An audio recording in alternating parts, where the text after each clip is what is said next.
사도신경으로 우리의 신앙을 고백하겠습니다. 나는 전능하신 아버지 하나님, 천지의 창조주를 믿습니다.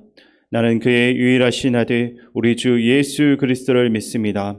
그는 성령으로 잉태되어 동정녀 마리아에게서 나시고 본디오 빌라도에게 고난을 받아 십자가에 못 박혀 죽으시고 장사된 지 사흘 만에 죽은 자 가운데서 다시 살아나셨으며 하늘에 오르시어 전능하신 아버지 하나님 우편에 앉아 계시다가 거기로부터 살아있는 자와 죽은 자를 심판하러 오십니다.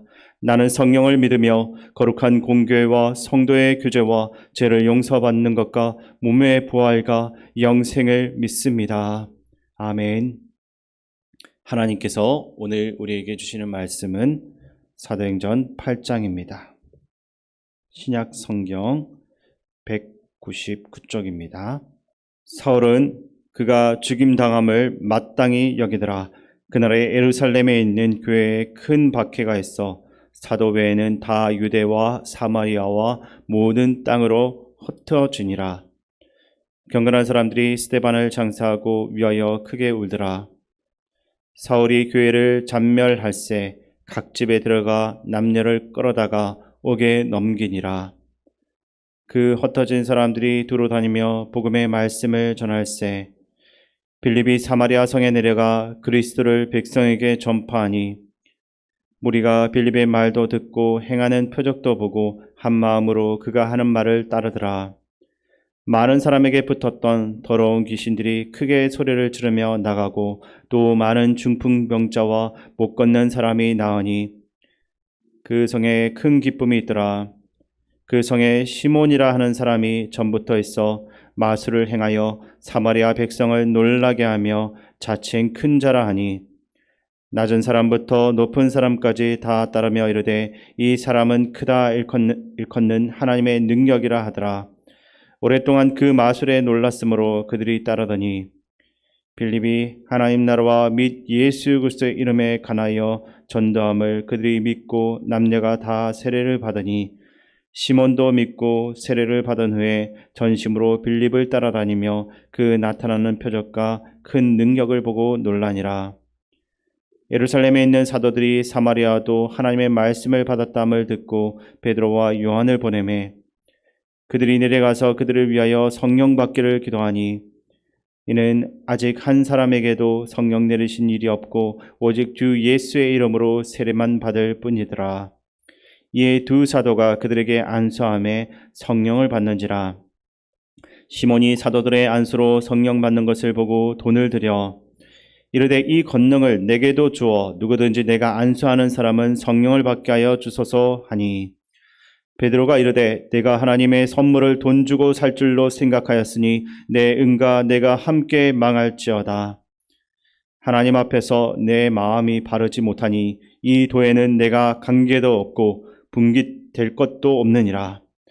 그러므로 너의 이 악함을 회개하고 주께 기도하라. 혹 마음에 품은 것을 사하여 주시리라. 내가 보니 너는 악독이 가득하며 불의에 매인 바 되었도다.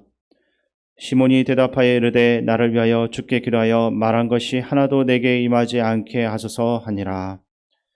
두 사도가 주의 말씀을 중언하여 말한 후 예루살렘으로 돌아갈새 사마리아인의 여러 마을에서 복음을 전하니라. 주의 사자가 빌립에게 말하여 이르되 일어나서 남쪽으로 향하여 예루살렘에서 가사로 내려가는 길까지 가라 하니 그 길은 강야라. 일어나 가서 보니 에디오피아 사람 곧 에디오피아 여왕 간다게의 모든 국고를 맡은 갈리인 네시가 예배하러 예루살렘에 왔다가 돌아가는데 수레를 타고 선자 이사야의 글을 읽더라. 성령이 빌립더러 이르시되 이 수레로 가까이 나아가라 하시거늘 빌립이 달려가서 선자 이사야의 글 읽는 것을 듣고 말하되 읽는 것을 깨닫느냐 대답하되 지도해 주는 사람이 없으니 어찌 깨달을 수 있느냐 하고 빌립을 청하여 수레에 올라 같이 앉으라 하니라. 읽는 성경 구절은 이것이 일렀으되 그가 도살자에게로 가는 양과 같이 끌려갔고 털 깎는 자 앞에 있는 어린 양이 조용함과 같이 그의 입을 열지 아니하였도다. 그가 굴욕을 당했을 때 공정한 재판도 받지 못하였으니 누가 그의 세대를 말하리요. 그의 생명이 땅에서 빼앗김이로다 하였거늘. 그 내시가 빌립에게 말하되 청컨대 내가 묻노니 선지자가 이 말한 것이 누구를 가리킴이냐 자기를 가리킴이냐 타인을 가리킴이냐.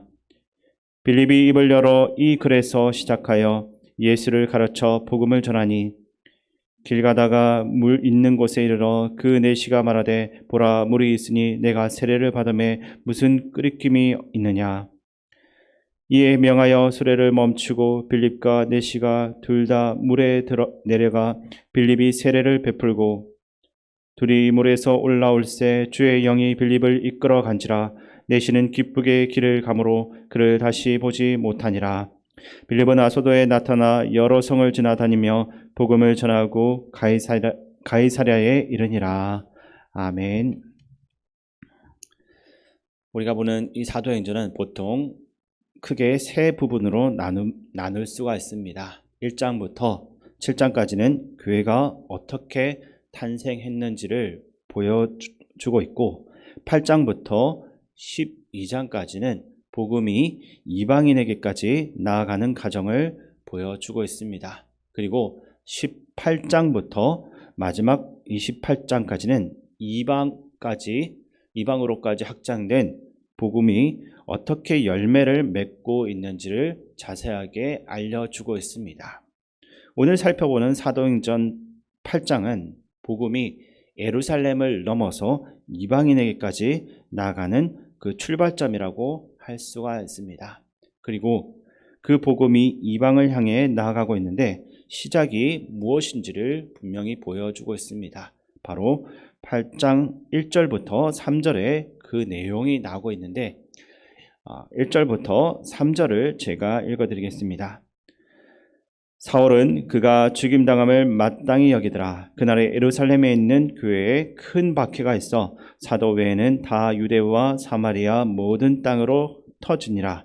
경건한 사람들이 스데반을 장사하고 위하여 크게 울더라.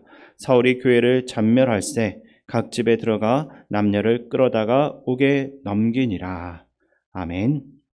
지난주에 우리가 살펴본 7장 58절에 보면 스데반이 돌로 죽임을 당할 때 그 일을 주도한 사람이 사울이란 사람이 등장을 합니다. 사울의 주도하에 기독교인에 대한 대대적인 핍박이 시작된 것입니다. 본문 3절을 보시게 되면 잔멸할세라고 되어 있는데 짓밟아 으깨다라는 뜻이 있습니다. 그러니까 각각의 집에 쳐들어가서 예수 그리스도를 믿는 사람들을 다 옥에 가두면서 그들을 짓밟고 으깬 것입니다. 그렇게 모든 사람들을 다 옥에 가두는 핍박 속에서 스데반을 위해 장사하고 또 그를 위해서 크게 운 사람들이 있습니다. 스데반이 돌로 쳐 죽임을 당한 것은 신성 모독의 제명 때문이었습니다. 즉 스데반이 죽임당한 이유는 하나님을 욕되게 하고 거역했다라는 제명 때문입니다. 그렇다면 신성 모독으로 인해서 돌로 죽임을 당한 스데반을 위해서 장사했다라는 것은 그와 동조했다라는 의미로서 결코 쉬운 결정은 아니었을 것입니다. 우리가 잘 아는 것처럼 예수님이 돌아가셨을 때 아리마대 요셉과 니고데모가 예수님의 시신을 달라고 요구를 했는데 그들은 경건한 이들이라 불린 사람들이었습니다. 오늘 기독교가 욕을 먹고 핍박을 받는 그러한 가운데 있습니다. 이러한 상황 속에서 많은 성도들이 나는 크리스찬입니다. 나는 기독교인입니다. 라는 이러한 자기의 정체성을 세상 속에서 드러내는 것이 결코 쉽지가 않습니다. 다른 사람들이 이상한 눈으로 보는 것 같고 또 자기 자신이 크리스찬이란 이 기독교인이라는 이 사실 때문에 감당해야 할 손해 때문에도 불편해진다라는 것입니다. 그래서 그냥 조용히 지내고 싶다라고 말하는 분들을 자주 보게 됩니다. 아마 이 성경 속의 시대는 아마도 목숨을 지키기 위해서라도 기독교인이라는 것을 더 숨겨야 했을지도 모릅니다. 왜냐하면 내가 예수님을 믿는다라고 한다면 언제 잡혀가지고 감옥에 갇히고 또 돌로 쳐 죽임을 당할지 모르는 그러한 상황이었기 때문입니다. 근데 그러한 상황 가운데 자기의 신앙을 공개적으로 고백한 사람들이 있었던 것입니다. 이들이 누구였습니까? 1절에 보면 교회에 큰 핍박이 나서 사도 외에는 다 유대와 사마리아로 흩어졌다라고 되었습니다. 그러니까 사도의 모든 성도들이 다 흩어졌습니다. 바로 큰 핍박으로 인해 흩어진 이들, 사도도 아니고 특별한 사람이 아닌 너무나 흔하고 이름이 없는 경건한 사람들을 통해서 큰 핍박이 바로 큰 기쁨으로 바뀌어지고 있는 것입니다. 이들의 이름 없는 경건한 이들의 특징이 무엇이겠습니까? 오늘 이 새벽에 우리가 함께 주목하고자 하는 한 가지 단어가 있다면 바로 울더라라는 단어입니다. 큰 핍박이 큰 기쁨으로 바뀌어지는 데 있어서 무엇이 있었는가? 바로 이 경건한 자들의 애통함과 눈물이 있었다라는 것입니다. 그러면 이 눈물은 무엇입니까? 그들이 겪어야만 했던 핍박과 그로 인해서 죽임을 당한 스데반을 향한 애통과 슬픔의 눈물이었을 것입니다. 그러나 그것만이 전부는 아니었습니다. 그것은 하나님의 마음이 담겨져 있는 눈물이었고 하나님과 그들의 마음이 연결된 애통함이었던 것입니다. 오늘 이 눈물은 바로 하나님이 멸시당하고 또 기독교가 너무나 무시당하고 있는 그러한 시대 속에서 이름 없고 평범한 성도로서 하나님의 말씀으로 살고자 하는 우리에게 주신 사명이라는 것입니다. 한숨과 탄식밖에 나오지 않는 우리의 삶의 자리를 하나님은 우리에게 맡겨주셨습니다. 그래서 이사야 선지자를 통해서 이사야 45장 7절에 보면 나는 빛도 짓고 어둠도 창조하며 나는 평안도 짓고 한난도 창조하나니 나는 여호와라 이 모든 일들을 행하는 자니라 라고 하신 그 말씀처럼 우리가 마주하는 모든 일과 환난 속에서도 우리는 신실하신 하나님을 의지하고 믿어야 한다라는 것입니다. 그렇게 전적으로 하나님을 신뢰했던 이들의 모습이 바로 9절부터 나오는 빌립의 모습이었던 것입니다. 빌립의 삶은 우리에게 한 가지 큰 도전을 주고 있습니다. 그것은 나를 향한 하나님의 계획은 무엇입니까? 라고 묻는 나 중심의 신앙이 아니라 하나님의 계획은 무엇입니까를 물으며 전적으로 하나님의 인도하심을 따라 내 삶에서 하나님의 주인 되심에 맞춰가는 것입니다. 그러면서 성령에 따라 성령의 충만한 모습으로 살아가고 있는 것을 우리에게 보여주고 있는 것입니다.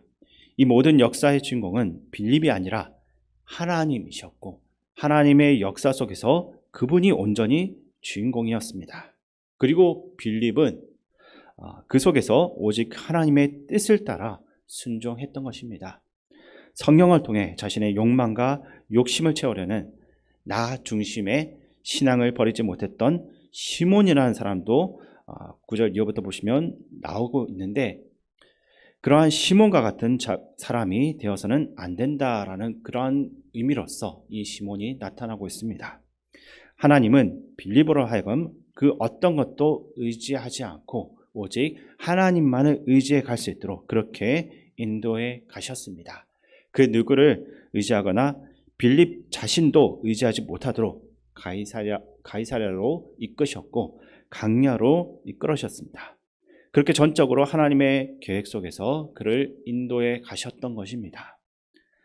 사랑하는 성도 여러분, 오늘 우리의 삶은 하나님의 인도하심에 전적으로 붙들려 있습니다. 그렇게 지금 우리가 마주하는 모든 상황들, 또 모든 환난까지도 하나님의 그 계획 속에 있음을 우리가 전부 다 이해할 수 없다 할지라도 우리는 믿음으로써 고백을 해야 할 것입니다. 환난과 고난의 자리에서 주님은 우리에게도 사명을 주셨다라는 사실을 잊지 마시기 바랍니다. 오늘 하나님의 마음으로 우리를 바라보며 또 하나님의 마음으로서 이 땅을 바라보는 가운데 애통하는 자, 눈물로 기도하는 자, 거룩한 슬픔으로 주님 말씀에 순종하며 살아가고자 하는 믿음, 그것이 바로 오늘 우리에게 주신 사명인 것입니다. 그리고 오늘 우리의 그 눈물이 우리의 가정과 일터를, 또 우리가 거하는 그 모든 사회를 슬픔의 장소에서 기쁨의 장소로 변화시켜 나갈 것입니다. 오늘 이 믿음을 가지며 오늘 우리의 가정을 위해서, 또 교회를 위해서, 일터를 위해서 눈물을 흘리며 주님의 마음으로 기꺼이 그 우리가 받아내야 되는 핍박 속에서도 하나님 말씀에 순종하며 사명의 길을 묵묵히 걸어갈 수가 있는 우리 모두가 될 수 있기를 주님의 이름으로 축원드립니다. 아버지 하나님, 때로는 이유를 알 수 없는 어려움 때문에 마음이 어렵고 힘들 때가 있습니다. 눈앞에 큰 벽이 있는 것처럼 보여지고 답답할 때가 많이 있습니다. 주님, 우리가 그 어려움의 때 벽 너머에 있는 주님의 역사를 바라볼 수 있는 믿음을 가지길 원합니다. 보이지 않는 어둠 가운데서도 소망을 볼 수 있게 하시고 주님을 끝까지 신뢰하는 마음으로 오늘을 살아갈 수 있게 하여 주시옵소서. 우리의 오늘이 주님의 내일을 이루어가는 순종의 하루가 되게 하여 주옵소서. 우리의 소망 되시는 예수님의 이름으로 기도드립니다. 아멘. 주기도문으로 예배를 마치겠습니다. 하늘에 계신 우리 아버지, 아버지의 이름을 거룩하게 하시며 아버지의 나라가 오게 하시며 아버지의 뜻이 하늘에서와 같이 땅에서도 이루어지게 하소서. 오늘 우리에게 일용할 양식을 주시고 우리가 우리에게 잘못한 사람을 용서하여 준 것 같이 우리 죄를 용서하여 주시고 우리를 시험에 빠지지 않게 하시고 악에서 구하소서. 나라와 권능과 영광이 영원히 아버지의 것입니다. 아멘. 이 시간 말씀을 가지고 기도할 때 우리의 삶을 인도하신 하나님을 우리가 신뢰하면서 오늘 우리가 마주하는 그 모든 상황 속에서 또 환난 속에서도 온전히 주님을 의지하고 말씀에 순종하는 그러한 하루가 될 수 있도록 기도하시기 바랍니다. 그리고 나라와 민족, 이 땅의 지도자들을 위해서 기도하시고 또한 우리 교회와 성도님들을 위해 기도하실 때 10월 12일 폐결절 수술이 예정되어 있는 원로 목사님을 위해서 수술 잘 받을 수 있도록 기도해 주시기 바랍니다. 그리고 어르신과 한우들, 군복무중인 청년들과 다음 세대를 위해 기도해 주시기 바랍니다. 마지막으로 세계 각지에서 복음 전하기 위해 수고하는 선교사님들과 또 담임 목사님을 위해서 기도해 주시기 바랍니다. 존귀하신 아버지 하나님, 오늘 이 시간 가운데 하나님 함께하여 주심을 감사드립니다. 지금 우리가 살아가는 이 시대는 기독교를 존엄하고 또 기독교인이 한 이유만으로 오늘을 당해야 되며 더 큰 핍박과 어려운 가운데 있습니다. 아버지 하나님, 이러한 상황 속에선 우리는 계속 숨고 싶고 오히려 주의 복음을 전하기보다는 그리스도인이라는 그 정체성을 숨기고 갈 속에 살아갈 때가 너무 많습니다.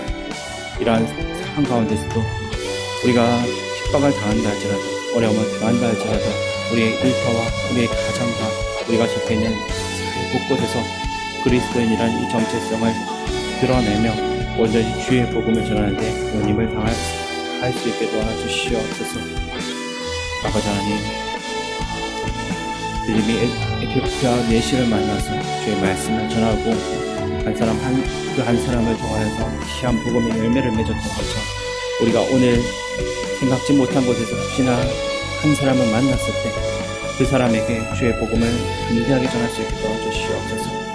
말씀을 전하는 가운데 성령께서 일하여 주시옵고 또 우리가 전하는 이 말씀을 듣는 그 모든 사람들이 말씀을 깨닫는 은혜를 그들 가운데 허락하여